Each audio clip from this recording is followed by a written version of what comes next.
I tried to give it like on the table with the markers and all, and I in fact tried it twice, but it was so bad I couldn't really explain things properly, so in the end I had to do the slideshow because everything gets organized better that way. Although I really wanted to do it on the table just to keep up with the consistency. Anyways, what we did last time for part 3, let's just review because we're gonna require to use this information later on.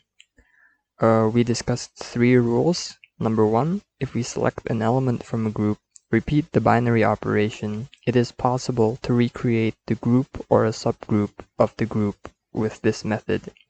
So when you do this, basically, you remember this thing from the last episode? Should I say last part?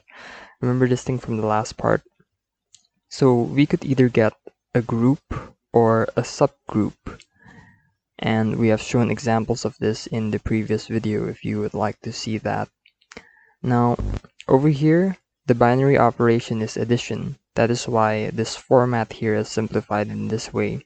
We have the first element A, the second element A plus A, which is simplified to 2A, the third element A plus A, because we're just repeating the binary operation of addition. We can simplify that to 3A, and so on and so forth, up until Ka, where K is the last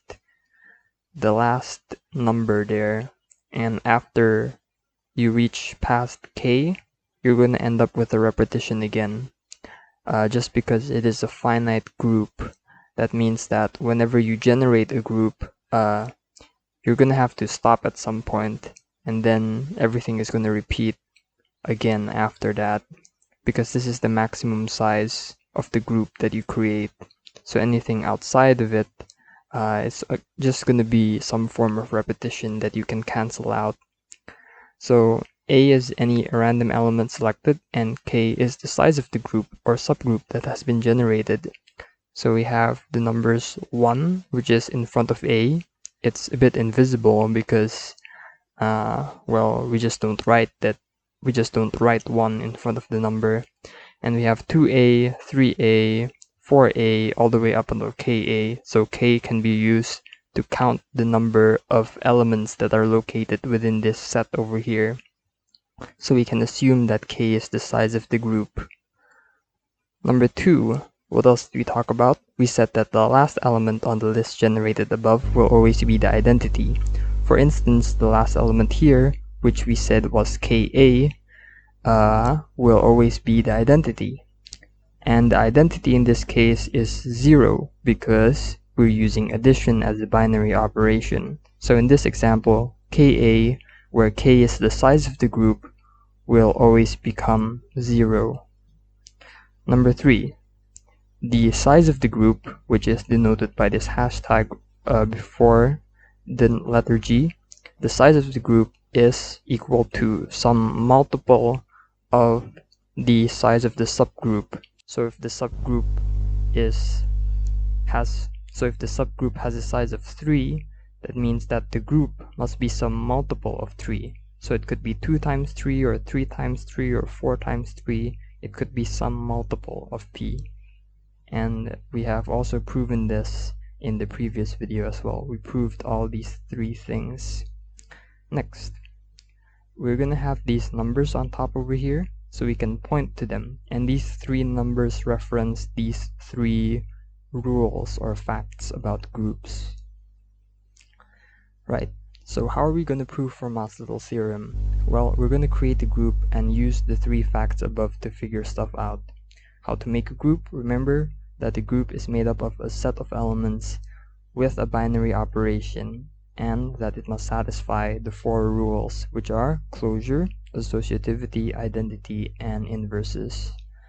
Now, we're going to create a group, and I want a group that has these set of elements. We got 1, 2, 3, all the way up until P minus 1. So if I choose P to be 5, for example, then the group, I want there to be 1 in it, I want there to be 2 in it, I want there to be 3 in it, I want there to be 4 in it. P over here should always be a prime number. That's why I labeled it as P, because P stands for prime. And the size of the group is always P subtracted by 1.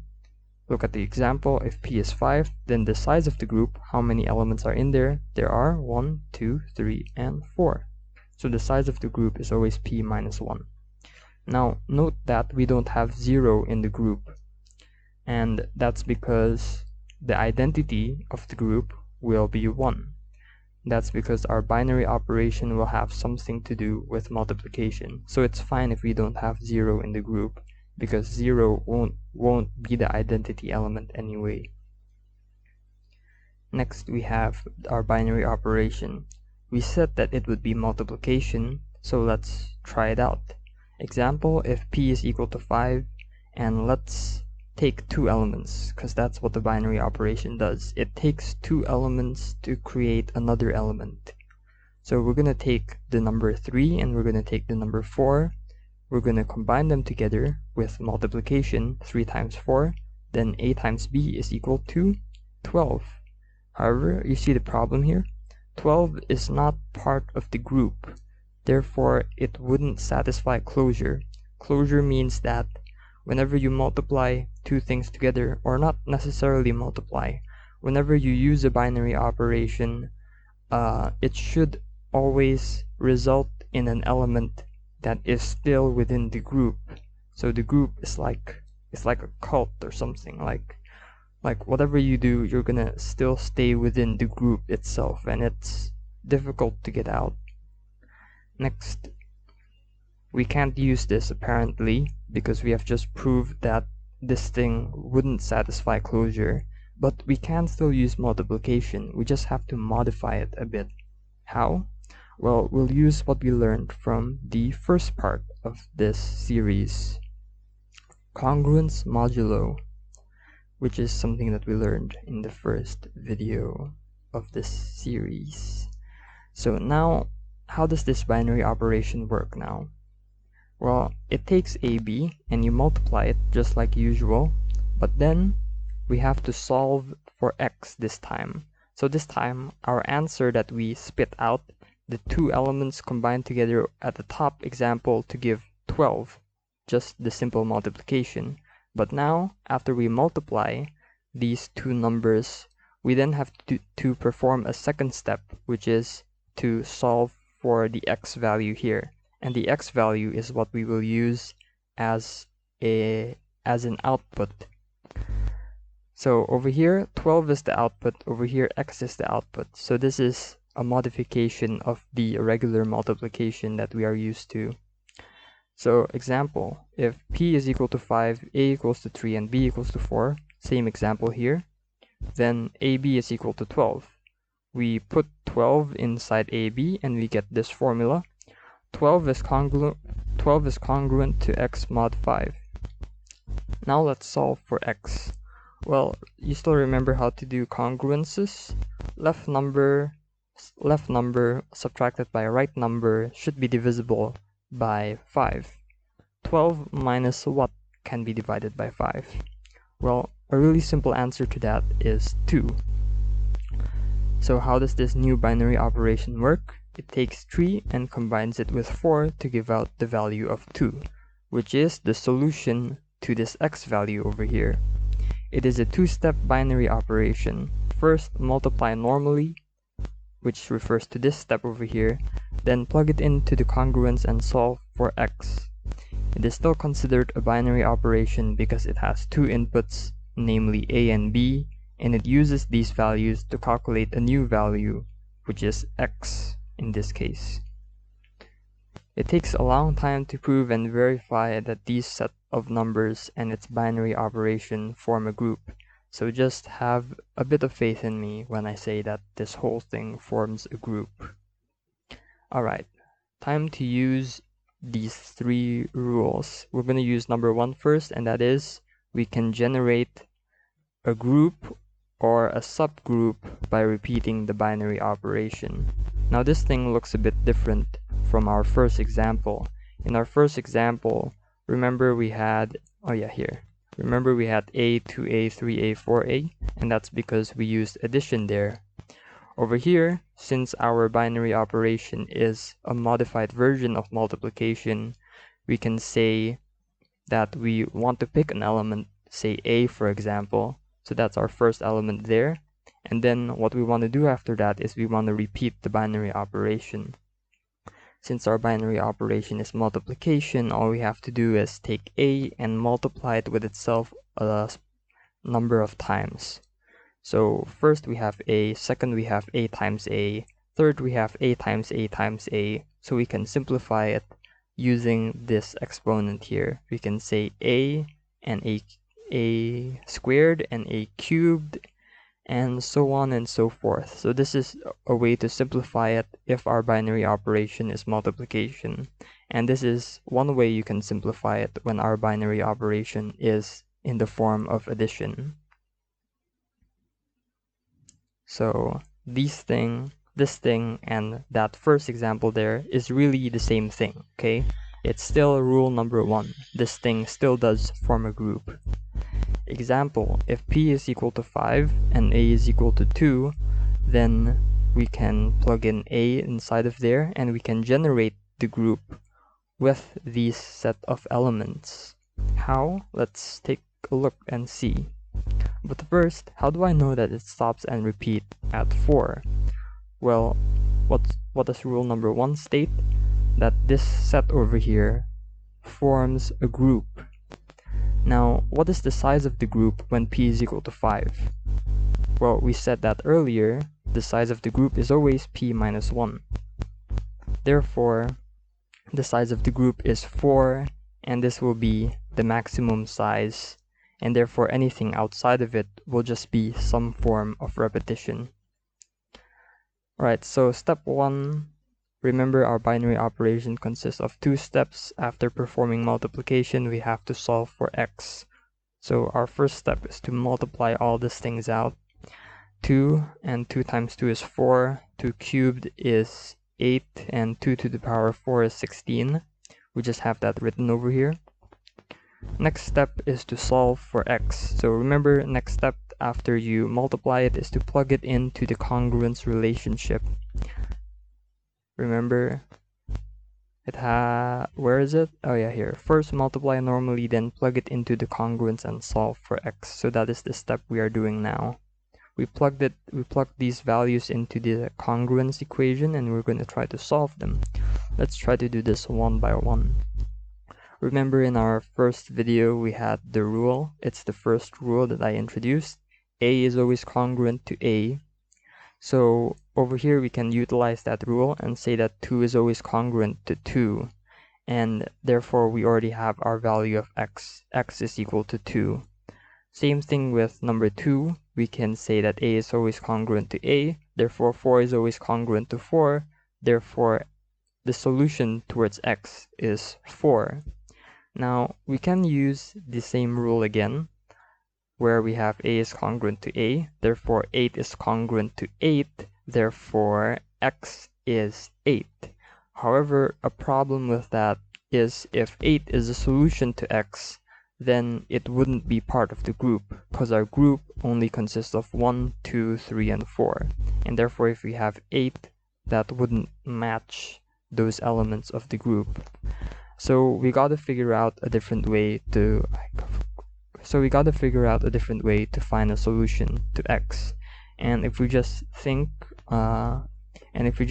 about what congruence mean, it means that left subtracted by right is equal to something divisible by 5. In this case, the answer is pretty clear.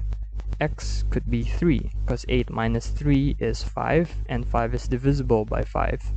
So this is one solution of x, and 3 is indeed within the group. Now 16, well, we can use the same way that we did to solve for number 8, and that is find something that we can subtract to 16 to make it divisible by 5. Well, an answer to that is 1, because 16 minus 1 is 15, and 15 is divisible by 5. Therefore, the answers to these are 2, 4, 3, and 1. And all of them we use step 2 this time, so we plug this into the new set over here, which is the calculated set already, the set where we performed both steps of the binary operation. And notice that we have successfully generated a group. Our original group was 1, 2, 3, and 4. That is the group when p is equal to 5. And voila, with this rule number 1 at the top over here, we have generated the group. Not surprisingly, our set matches the original group when p is equal to 5. That is, it contains all positive numbers less than 5. If our group is 5, it should contain 1, 2, 3, and 4. And in our set here, we do have 1, 2, 3, and 4. Note that the last element, a to the power of k, so a to the power of k is just a symbol we denote to symbolize the last element, eventually gives out an answer of 1, the identity. Because we're using multiplication, remember the identity for multiplication is 1, because 1 multiplied by anything is just that same number again, so number 1 doesn't do anything. And this is exactly what rule number 2 says. If we move back to the first slide, we will note that rule number 2 states that the last element from this set always gives out the identity. And through this example, this rule holds. And in all examples, this rule holds as well. Since 1 is the solution for x given by the binary operation, that means that the solution to a to the power of k is congruent to x mod p is always going to be 1. Like we said earlier, a to the power of k is the last element, and the last element according to rule number 2 is always going to give out the identity, which is 1. So remember this time, k is the size of the group, which is p minus 1.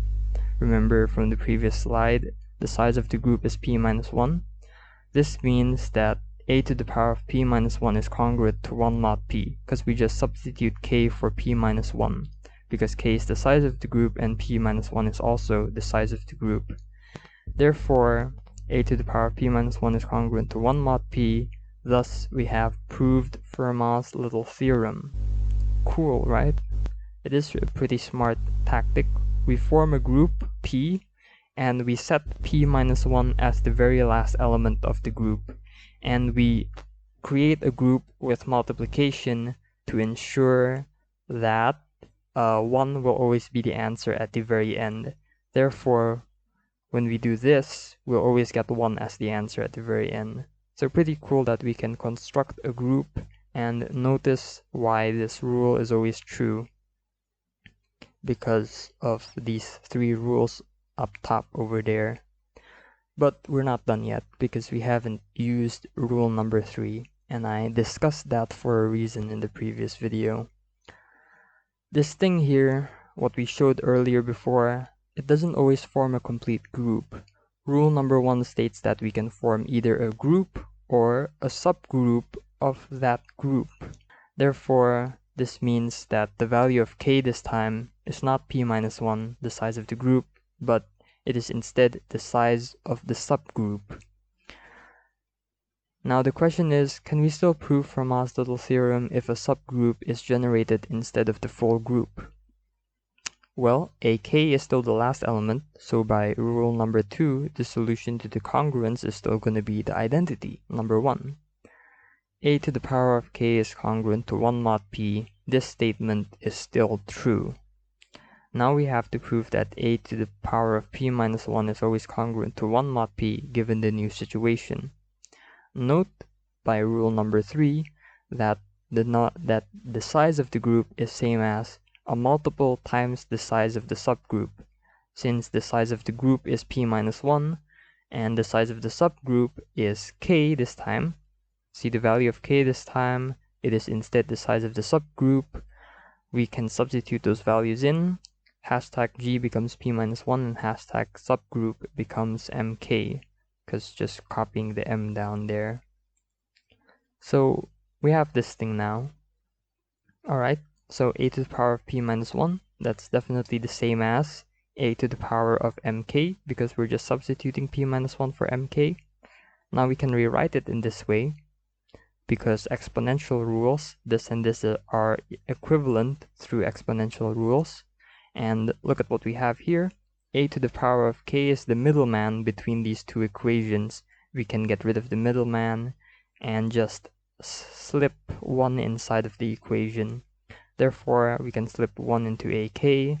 Ak turns into 1. 1 to the power of m is same thing as 1. And a is always congruent to a, so 1 is always congruent to 1 mod p. Therefore, a to the power of p minus 1 is always going to be congruent to 1 mod p. I didn't mean to click there. A to the power of p minus 1 is congruent to 1 mod p, and these are all intermediary steps that you can get rid of. Final remarks. I haven't mentioned why it is important for p to be prime, but I think it is important to say why. Let's say p is not a prime, say the number 8. So our group then will be all numbers less than 8, 1, 2, 3, all the way up until p minus 1, which is 7. So 1, 2, 3, 4, 5, 6, 7. This will be the numbers in our typo there, sorry, our group. If we use our binary operation on 2 elements from the group, we are guaranteed to get another element from the group. So let's try that out. Let's use our binary operation on the number 4 and 2. AB is congruent to x mod 8.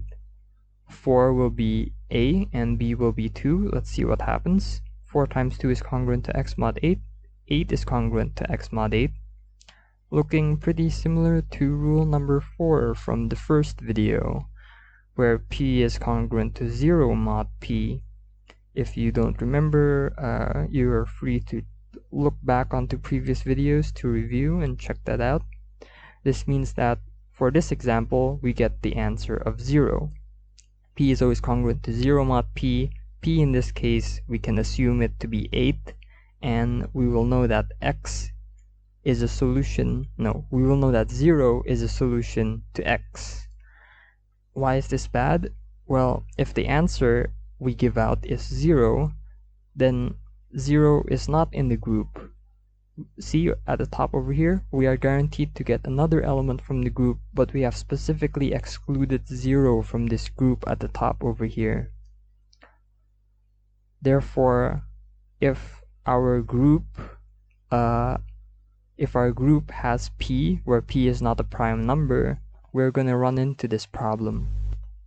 The only way to get a prime by multiplying 2 numbers is a prime number p is same as p times 1. That's the only way, because prime numbers cannot be divisible by any other number. However, this calculation is not possible to be conducted in the group because only 1 is contained in the group and not p. As you can see, we have also specifically excluded the number 8 from the group. We only have the numbers that are less than 8. Therefore, we cannot perform this calculation. Therefore, we encounter no problems when p is prime. Therefore, this whole thing, Fermat's little theorem, only works when p is prime, because it forms a group, and if it forms a group, then these rules work, and if these rules work, then we can make the argument that the last element over here always gives an answer of 1, which in turn is the solution to our binary operation, which is the solution to x. And if x is equal to 1, then we can write a to the power of p minus 1 is congruent to 1 mod p, which is what Fermat's little theorem originally states for. Therefore, we have proved everything we wanted to prove, and that's it. Goodbye.